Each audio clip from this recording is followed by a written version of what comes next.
Após os acordos com o Japão, o mercado agora aguarda outras negociações comerciais. Na próxima semana, negociadores dos Estados Unidos e também da China vão se encontrar para debater essas tarifas. Para falar sobre as expectativas de um acordo comercial entre China e Estados Unidos, falamos agora com Roberto Dumas, professor de Economia Internacional do INSPER. Sempre bem-vindo à nossa programação, Dumas. É um prazer tê-lo por aqui. Bom dia.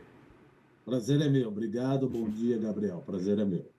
Dumas, Donald Trump fala que está muito próximo de um acordo com a China. Isso já foi dito em outras ocasiões. Temos agora este encontro marcado para a próxima semana.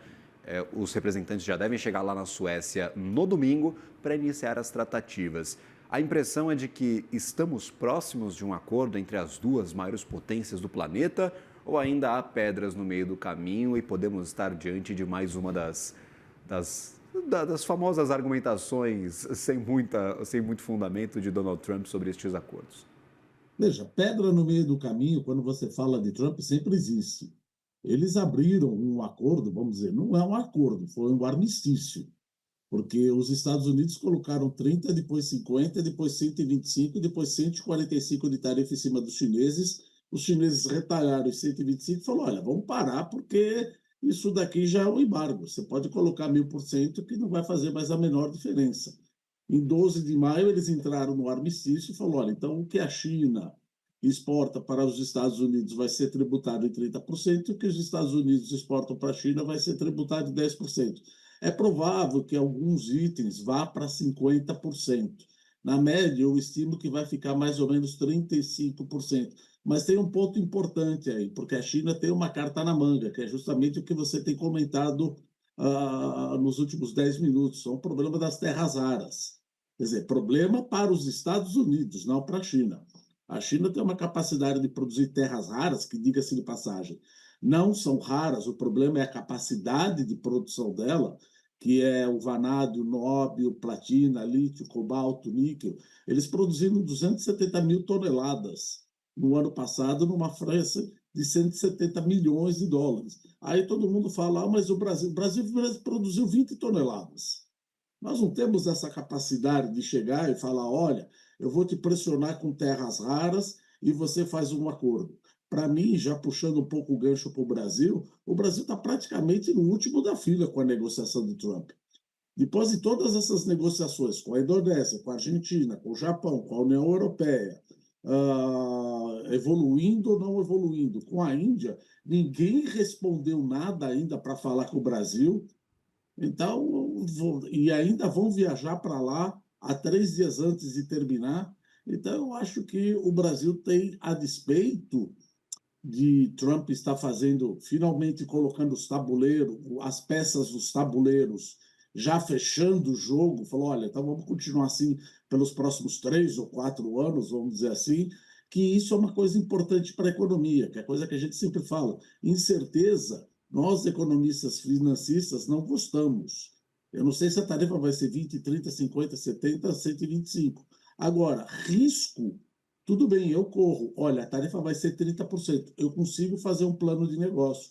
Mesma coisa a China. Por que eu estou falando da China? Porque a China é importante que ela continue crescendo e que ela não tenha uma tarefa muito grande, porque ele é meu principal parceiro exportador. Se você coloca uma tarefa muito grande, muito alta na China, nessa negociação que vai ter na Suécia agora, a China está com um problema enorme no setor imobiliário. Então, o que ela está tentando fazer? Ela está tentando exportar e crescer via consumo. Só que via consumo não está sendo suficiente. Continua querendo crescer via investimento. Mas a China crescendo mais, ela acaba importando mais da gente. Então, é importante nós olharmos o acordo comercial Estados Unidos e China, porque eles também impactam o Brasil. Porque se for colocada uma tarifa muito maior do que os 30% nesse armistício aí, a China pode ter um crescimento menor de 5% e importar menos commodities.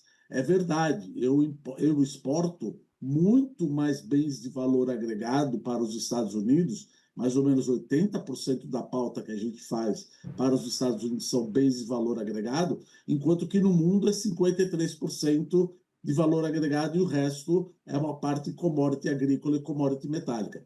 Então é importante que esse acordo Estados Unidos e China saia, não apenas para melhorar o tabuleiro geopolítico mundial, mas também para dar um sinal para o Brasil de que o nosso principal parceiro comercial pode continuar crescendo e comprando da gente, dado que os Estados... Não estou dizendo que nós vamos substituir os Estados Unidos pela China, isso é complicado. Não dá para chegar e falar, olha, o meu ferro vendido, ou minha aeronave eu vou vender para eles. Não, não é isso. Mas substitui uma exportação por uma outra exportação. Infelizmente, quem acaba sofrendo aí, se isso acontecer, é a indústria manufatureira, porque a China compra muito mais commodities do que bens de valor agregado, que é o caso dos Estados Unidos, Gabriel. Perfeito. E aí, por exemplo, quando a gente olha especificamente para a China, você vê uma China mais disposta a ceder para os Estados Unidos? Nós vimos nas últimas semanas diversas autoridades falando em conciliação, em encontrar um caminho que seja bom para ambos, tentando diminuir um pouco a temperatura. Temos uma China que está disposta a chegar na Suécia e tirar um acordo do papel, Dumas? Eu, eu acho bem provável, porque antes de 12 de maio, quando era aquele absurdo de cento e quarenta e Sim. cinco com 125, não tinha a menor chance. Agora, 30 com 10, é difícil você chegar e falar que vamos ter um acordo que vai para 100%. Então, eu particularmente estou otimista com esse encontro e com a probabilidade de um acordo não ser um embargo. Acordo é uma coisa, embargo de 50%, 100% para todo mundo, isso prejudica. Então, eu estou bem otimista com relação ao acordo comercial dos Estados Unidos e China, que não é questão de puxar sardinha para os Estados Unidos para a China, mas é importante que a China continue crescendo para comprar os nossos negócios. Já que eu não posso exportar para os Estados Unidos, não é substituição. Eu não exporto para os Estados Unidos, a indústria manufatureira, suco de laranja, etc., que eu não exporto para a China, mas eu exporto mais commodity, minério de ferro, petróleo e minério de cobre, etc., e alguns aspectos de carne bovina, mas a carne bovina ela não pode ser substituída dos Estados Unidos, porque a China compra o chamado boi China. É um corte diferente. Então, não é assim, olha, vendia para os Estados Unidos, agora eu vou vender. Não, você tem que fazer uma produção de acordo com a necessidade e as especificações dos chineses. Então, isso demora. Mas, resumindo, eu estou otimista com essa possibilidade de acordo, dado que em 12 de maio as tarifas saíram do absurdo 145 para 125 e foram para 30 com 10%, viu, Gabriel? Destes acordos, Dumas, você acredita que nós tenhamos talvez mais espaço na agenda dos negociadores americanos para tratar de nós, de Brasil? Porque a impressão que eu tenho nos últimos dias é que o Brasil não é prioridade alguma. Eles estão preocupados com a União Europeia, com China, com o Japão. E aí, essa pauta Brasil é pauta de Donald Trump, que tem mais coisa para resolver que não estes 50%. Então, mano, a pauta negociação comercial com o Brasil meio que está sem dono nos Estados Unidos. Essa é a impressão que eu tenho. A impressão está correta, ou seja, Trump provavelmente falou, o Brasil vai para o último da fila, vai lá para o último da fila. Não, mas eles são dependentes. Bom, mas a gente sabe que os distribuidores de suco de laranja nos Estados Unidos entraram já na justiça americana falando que essas tarifas são ilegais. Então, é importante que o Itamaraty vá, os senadores vão, etc. Mas o Haddad ligou para o Scott Bessent e o Scott Bessent falou: olha, essa história está com a Casa Branca, então você tem um nome aí para negociar. É com Trump. E é importante que o setor privado vá, brasileiro, junto com o setor privado norte-americano, para explicar exatamente aonde a gente perde e aonde eles vão perder. Como colocaram bem aqui, eles não vão mais tomar suco de laranja. A Flórida foi devastada. Eles não vão mais tomar café. Aqui, por exemplo, o que a gente exporta de suco de laranja é 65% de tudo que eu exporto. Celulose 32% e café 22%. E eles consomem, em termos de café, 16%. Então, acaba pressionando o custo de bens alimentícios nos Estados Unidos. O café da manhã para o norte-americano vai ficar um pouquinho mais caro. É importante que Trump esteja ciente para isso. Mas que não vamos ter um acordo até 1 de agosto, isso é praticamente certo. Quando a gente olha, por exemplo, para a economia da China, ô Dumas, como é que você vem percebendo estes primeiros 6 meses, com tarifas, com guerra comercial? O objetivo do governo é crescer 5% em 2025. as grandes casas, elas questionam este 5%, acreditam em 4,8%, 4,5%, 4,6%, mas bem próximo deste resultado, que é o grande objetivo, crescer 5% e tentar estimular a demanda interna, o consumo dentro da própria China. A China, nestes 6 meses, está passando bem por esta grande provação que é a guerra comercial com os Estados Unidos, está com muitas dificuldades. Qual que é a tua leitura de fora, por favor? A China continua se desbalanceando mais ainda, porque em PIB você tem três motores: consumo, investimento e exportações líquidas. Investimento do setor privado ou investimento do setor público. O consumo, não quero dizer que o chinês não consome, o chinês consome demais, mas ele produz demais ao quadrado. Então, o que o chinês está tentando fazer para lidar com essa crise do tarifácio e com a crise dos ativos imobiliários, começado já com Xi Jinping lá em 2020, exportando cada vez mais o excedente dele. Veja o que acontece no Brasil, a inundação que nós temos de veículos elétricos. Veja a inundação de placas solares e placas e turbinas eólicas. Então, eles estão tentando continuar crescendo, ainda como eles sempre cresceram, exportando o excedente, porque o consumo doméstico ainda não é a força motriz do crescimento econômico chinês. Ou seja, eles consomem mais ou menos 35 a 36, ou quiçá 40% do PIB, posto que nos Estados Unidos o consumo representa 72% e no Brasil 68%. Então, como o Wen Jiabao, na época de Hu Jintao, antes de Xi Jinping, já falava, a economia chinesa é desorganizada, desbalanceada e descoordenada. Precisamos aumentar o consumo, mas aumentar o consumo no meio de uma crise dos ativos imobiliários e tarifácio fica difícil, porque a expectativa dos agentes econômicos piora. Se as expectativas dos agentes econômicos pioram, o consumo não vai. O consumo não vai, aumenta o investimento. Mas para que eu vou fazer investimento? Para exportar para fora. Eu exporto para fora, então a gente pode esperar cada vez mais uma inundação de bens chineses no mundo todo, mais uma vez, para garantir os 5%. Não é que tem que garantir os 5%. É importante deixar claro. A China é uma ditadura.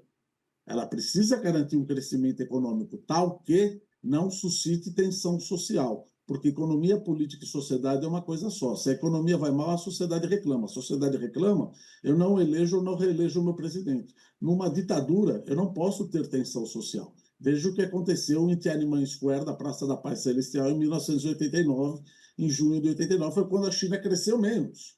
Então, você precisa continuar crescendo, mesmo que seja brigando e exportando seu excedente cada vez mais para outros países, porque senão, em termos políticos, Xi Jinping se enfraquece. Gabriel. Perfeito, eu estive na China recentemente, eu conversei com o pessoal lá, me disseram o seguinte, ó, não quero saber se é cachorro, se é gato, eu quero é que casse o rato, eu quero é que as coisas funcionem, então a Deng economia...